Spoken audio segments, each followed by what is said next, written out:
Olá, eu sou a Isabel Torres, professora da base técnica do curso de massoterapia da Escola Moreira de Souza, e eu vou estar passando alguns, acompanhamentos através de vídeos para vocês, tá? Hoje nosso vídeo vai ser voltado para a disciplina de estágio, onde nós vimos na semana passada uma aula sobre elaboração do currículo Vitae. O currículo Vitae ainda é a principal ferramenta para a busca de um emprego. Ela acaba sendo a primeira impressão que a gente deixa na empresa. Daí eu senti a necessidade de estar passando um feedback. Nós fizemos um trabalho onde nesse trabalho foi feito, né, após a aula foi feita, pediu-se aos alunos que fizessem a elaboração do próprio currículo. É claro que a gente sabe que como ainda estão se formando, muitos ainda não têm, por exemplo, tanta experiência em cursos, experiência profissional para colocar. Mas a ideia do currículo foi basicamente para que fizéssemos uma prévia de quando o seu currículo ficar pronto, certo? Então, algumas empresas utilizam currículos próprios. Algumas empresas, elas têm, né, quando você vai concorrer a uma vaga lá, você preenche um currículo específico, seguindo normas e parâmetros daquela instituição. Algumas empresas ainda utilizam ferramentas como redes sociais para auxiliar na seleção de seus candidatos. Olha que interessante. Daí também a importância de algumas coisas que a gente fala em sala de aula, né? Da gente causar uma boa impressão, ter sempre profissionalismo, inclusive em nossas redes sociais. Uma das redes sociais que é muito utilizada atualmente é o LinkedIn. O LinkedIn, ele é como se fosse uma espécie de rede social, tipo Facebook, onde é voltado especificamente com objetivos profissionais. E lá acaba sendo um celeiro onde a gente consegue ter acesso a pessoas de diversas áreas e, inclusive, interagir também, trocar experiências com essas pessoas. Então, eu vejo muitas vagas disponíveis no LinkedIn em locais diversos do Brasil. Então, para quem está almejando o primeiro emprego, o LinkedIn é uma boa alternativa. Bom, algumas coisas aqui que foram sendo vistas nos currículos entregues por vocês. Gente, muitos currículos excelentes, currículos ótimos, assim, dignos realmente de contratação, tá? Mas ainda assim, precisando fazer alguns ajustes. Uma das coisas que eu mais observei é que muitos entregaram o currículo sem fazer uma releitura, uma revisão ao final. É muito importante. Gente, tudo que a gente vai entregar de documentação, um currículo, ainda mais quando é uma coisa tão importante quanto a busca de um emprego. Então, fazer uma revisada, dar uma revisada antes, observar o que é que você escreveu, pedir, se possível, para que outra pessoa leia, tá? Bom, primeira coisa que, no caso, não é o caso de vocês, é só uma observação que eu quero fazer: nunca, em hipótese alguma, mintam no currículo de vocês. Porque se você for contratado por causa daquela mentira, vai ficar óbvio que você não tem experiência naquilo que você relata. Então, mesmo ainda que seja seu primeiro experiência de emprego, um currículo muito enxuto, com poucas informações, alguns alunos até se preocuparam: Isabel, eu quase não tenho informações. Não tem problema, tá? Faz com o que tem, porque o que se considera, assim, mínimas informações: os seus dados pessoais, a formação escolar, né? E a experiência. Eu particularmente gosto muito de incluir objetivos e falar um pouquinho com minhas próprias palavras quais são as minhas pretensões naquela empresa. Bom, algumas coisas que precisam ser pontuadas. Estágio, ele não é considerado experiência profissional. Muitos alunos, infelizmente, colocaram lá experiência profissional, estágio, né, em tal local, né? bem como participação em eventos, também não é. Eu vou falar primeiro um de cada vez, tá? O estágio que vocês participam agora é o estágio curricular. É um estágio que já está contido na grade curricular do curso de massoterapia de vocês, que no caso é um estágio de 600 horas. Ele tem a disciplina inicial do estágio, né, onde vocês são preparados, e depois o estágio 2, que são as 600 horas propriamente, onde vocês vão estar colocando literalmente a mão na massa. Mas ele não é considerado uma experiência de emprego, certo? Vocês podem colocar como referência, que daqui a pouco nós vamos falar também sobre isso, sobre referência o local onde vocês estagiaram, mas não como experiência, certo? Visto que ele já está contido na grade do curso. Alguns devem estar se perguntando, mas eu não estagiei, né? Eu não vou fazer o estágio em tal empresa. Então, vai ser feito o estágio, tá? Mas é a mesma coisa que a gente já vê na nossa grade curricular, técnicas como terapias com pedras quentes, aromaterapia, bambuterapia, e eu colocar que eu fiz cursos extras. Não é válido, tá? Se você faz um curso extracurricular de pedras quentes, aí tá certo, você especifica curso de pedras quentes. Aí tem que colocar uma falha que eu observei, muitos alunos colocaram cursos feitos, muito bom, é interessante. Bons profissionais, eles sempre estão buscando capacitação extra, atualização na sua área, em áreas afins. E muitos alunos eu observei que já tem esses cursos lá em seu currículo. No entanto, pecaram no sentido de não colocar a instituição que fez o curso. Isso é muito importante. Quando você faz um curso numa instituição renomada, nosso currículo acaba sendo mais bem visto. O período do curso, tá? Se você não quiser botar 20 de maio a 20 de junho de 2019, você pode colocar apenas 2019, certo? E a gente sempre coloca por ordem cronológica os mais recentes para os cursos mais antigos. Salvo lembrar que se você está concorrendo a uma vaga de massoterapeuta, técnico em massoterapia, e de repente você fez um curso de sushi man, pizzaiolo, enfim, de fazer coquetéis, são coisas que são totalmente diferentes da vaga a qual você se destina. Então, não é interessante também estar colocando. Então, se você tem N cursos, você tem que filtrar. Por isso que eu sempre digo que o currículo, ele é único e exclusivo àquela empresa que você vai estar se candidatando ao cargo, à vaga que você está almejando. Por isso que a gente sempre tem que estar atualizando esse currículo. Sobre o estágio ainda, se você fizer um estágio extracurricular, além desse estágio, então terminou o seu curso de massoterapia, você agora é um técnico e aí você se ofereceu ou conseguiu uma vaga de estágio em alguma instituição. E aí você coloca estágio extracurricular. É ótimo para o nosso currículo, engrandece bastante. Participação em eventos também não é considerada experiência, visto que já faz parte do dia a dia da formação técnica em massoterapeuta. Mas vou deixar aqui uma ressalva que espero que seja muito valiosa para vocês.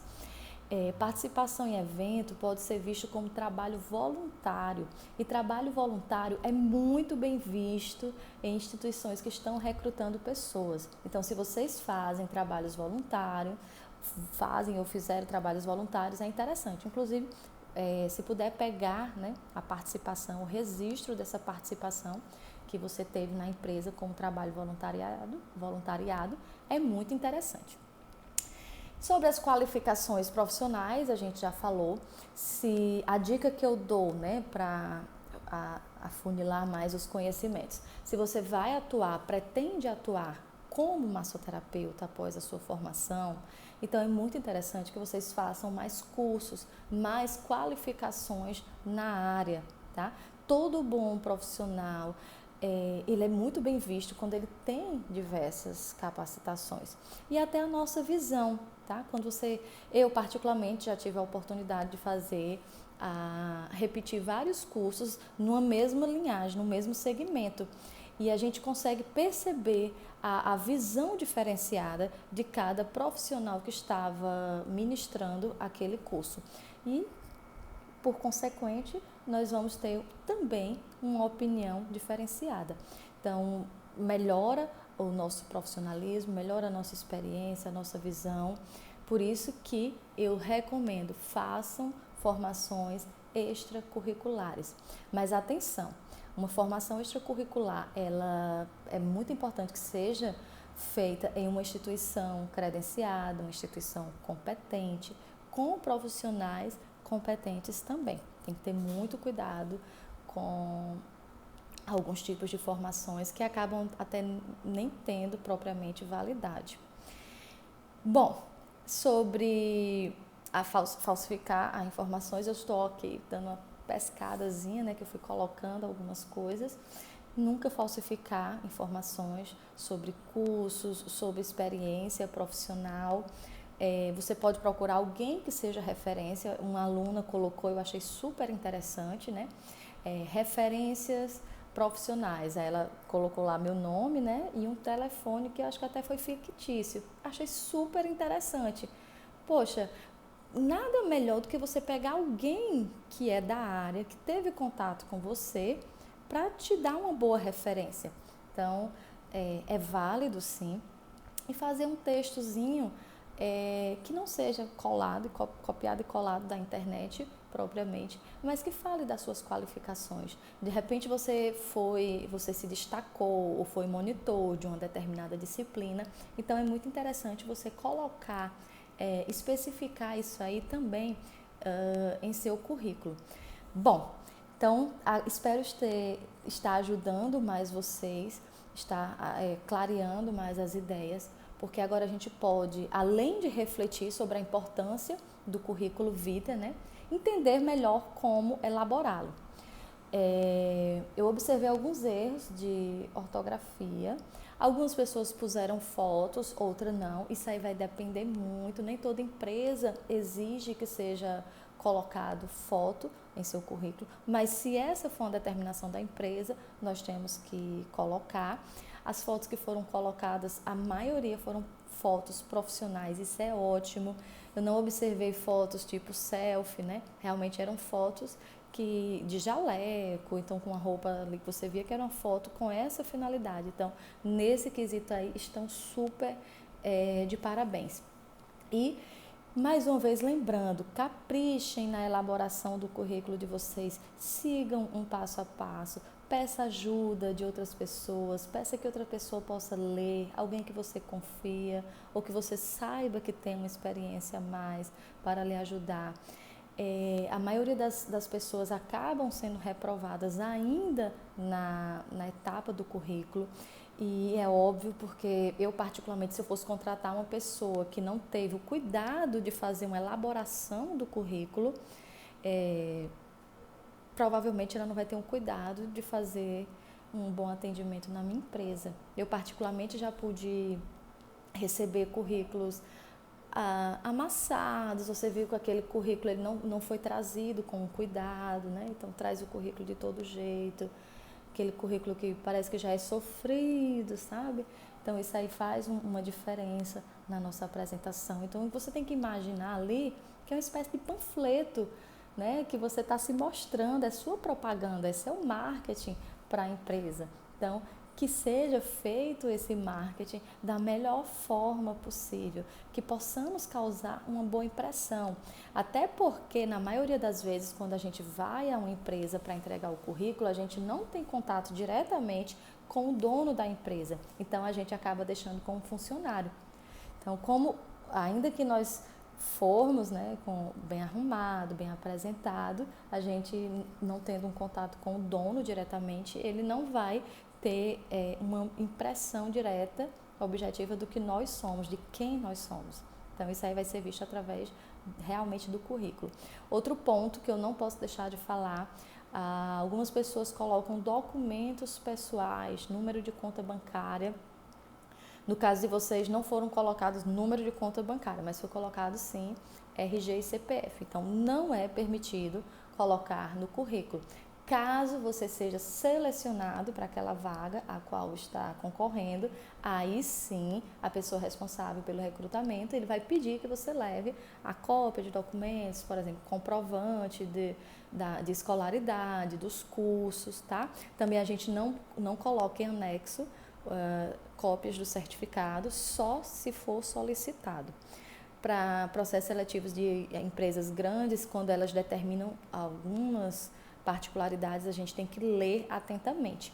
Tipo, tem empresas que pedem foto e a pretensão salarial, que isso aí geralmente é algo que deixa a gente muito em dúvida. E agora, quanto eu vou colocar que eu dependo? E aí eu digo assim, coloca aquilo que você acha que é justo. E de repente, se você bota 5 mil reais, alguns alunos perguntam, e aí, Isabel, a gente coloca um valor alto ou um valor mais baixo? Eu tenho medo de colocar um valor alto e a empresa não me contratar por achar que ela não vai ter nunca como me pagar aquilo. E se eu colocar baixo, ela pode achar que eu estou me desmerecendo. Então, coloca aquilo que você achar conveniente, certo? Não tem como a gente saber. Bom, quão bom elaborado é nosso currículo, mas mostra o nosso comprometimento com o nosso trabalho e provavelmente com aquela empresa, né? Então, é importante que a gente possa estabelecer esses objetivos profissionais sempre colocou sua identificação pessoal, que no caso é o nome, o endereço, e-mail, telefone e alguma coisa que você considere mais importante, nunca documentos pessoais, certo? E aí a gente coloca também cargo pretendido, certo? Que aí no caso massoterapeuta, técnico em massoterapia, enfim. E a partir desse cargo pretendido, nós vamos estar traçando os nossos objetivos profissionais. O que é que a gente vai estar desenvolvendo naquela empresa? O que é que eu posso estar desenvolvendo nessa empresa que eu vou agregar? O que é que eu, Isabel? Hoje, não são contratadas as pessoas porque elas são boas no que fazem, mas porque elas vão agregar valor às empresas às quais elas vão estar sendo contratadas. Então pensem nisso. Não pense só que você vai ser contratado por um salário, certo? Um salário qualquer, mas que você vai estar sendo contratado para que o seu melhor possa ser percebido naquela empresa. Bom, a aparência do currículo, ela deve ser simples. Eu recebi currículos muito bem elaborados, eu acredito até que foram pegos algum modelo, certo? Mas a dica não adianta colocar enfeites, tipo a vaga de massoterapia, colocar uma imagem do massoterapeuta ou um timbre, tá? Isso não é bem visto. Quanto mais simples o currículo, melhor. A letra geralmente é Arial ou Times New Roman e tamanho 14, 12 a 14. Se você tem muitas informações, para não deixar um currículo tão extenso, coloca tamanho 12, certo? Se tem menos informações, vale a pena colocar tamanho 14. Uma coisa que eu observei os tópicos, eles não ficavam bem marcados, tipo nome, né, do candidato, aí objetivo profissional. Então, algumas pessoas não tiveram o cuidado de colocar em letra maiúscula. Então, é bem interessante, objetivo profissional, coloca em letra maiúscula, se possível, destaca em negrito, é muito interessante. Aí depois, nessa parte do objetivo profissional, o cargo, o que é que você pretende fazer naquela empresa, tá? Aí tem a formação acadêmica. Formação acadêmica, no caso específico dos alunos do técnico de massoterapia, vocês podem colocar ensino médio integrado ao curso técnico de massoterapia, tá? E a escola, aí põe o nome da escola e o período também. Algumas pessoas colocaram assim, terminando, né? Não está errado. Porém, soa muito melhor em conclusão, certo? Porque vocês vão realmente concluir, não mentiu. Então, ou coloca em conclusão. Também eu observei que alguns colocaram assim, incompleto. Terceiro ano, né? Ensino médio, enfim, incompleto. Dá a impressão também de que você abandonou o curso, tá? Então, você não não terminou o seu curso. Então, é muito importante realmente colocar em formação ou em conclusão, ok? Espero que a dica seja válida. Questão de idiomas, algumas pessoas colocaram português. Olha, meu povo, eu não sei nem o que eu falo sobre isso, porque realmente não precisa. O português já é nossa língua nativa, é nossa língua mãe. Então, nós temos a língua portuguesa e temos a Libra. Aí sim, se você desenrola na Libras, seria um excelente diferencial. Cada vez mais a inclusão ela é bem vista. Então, se você já fez algum curso, se você tem um bom domínio da linguagem brasileira de sinais, aí você pode estar colocando, ok? Sobre inglês, espanhol, caso tenha feito um curso fora da sua formação regular, aí você colocar curso de inglês, período tal a tal, porque é interessante saber a data que foi feita, que você fez esse curso e a instituição. Tá. Aí sobre o inglês, no caso outras línguas, né? Aí a gente vai fazer uma ressalva. Algumas pessoas, elas aprendem com muita facilidade. Então tem pessoas que dominam inglês, espanhol, especialmente com aquilo que elas aprendem em sala, e algumas ainda buscam aperfeiçoamento a mais na internet. Nesse caso a gente não vai ter uma titulação diretamente, mas aí a gente pode mencionar sim, língua estrangeira, inglês, por exemplo, domínio, leitura e linguagem, tá? Compreensão e leitura, aí você tem que especificar se você compreende bem, se você lê bem e se você dialoga bem. Você pode colocar ou intermediário, básico, né, ou avançado. Então, vai depender ao qual nível que você acredita que se encaixa. Lembrando mais uma vez também que nós temos que ser muito cientes desse nível de informação ao qual a gente está colocando, porque de repente você coloca que domina o inglês para trabalhar, até já comentei isso em sala, alguns cruzeiros contratam massoterapeutas, é uma ótima experiência, acredito, e uma das coisas que se pede é o domínio do inglês. E aí você colocar que domínio, chegar lá na hora da entrevista e passar vergonha é no mínimo ridículo, tá? Aproveitando o momento, deixo também uma dica. Se de repente você não tem domínio, mas você tem determinação, boa vontade de aprender, e se for o preditivo daquela vaga, não custa nada você colocar, né, que tem dedicação, vontade de aprender, que pode se esforçar para tal. Bom,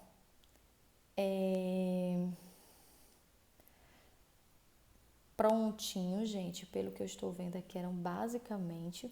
Vamos ficando por aqui. Mais uma vez, espero ter ajudado. Gostaria que vocês fossem colocando lá na nossa plataforma virtual, caso tenham algumas dúvidas, né? Apesar que tudo que já foi dito aqui, já foi dado feedback de maneira individual para cada um dos alunos que me entregou o currículo, porém achei interessante estar dividindo isso aí de maneira massiva com vocês. Até a próxima aula.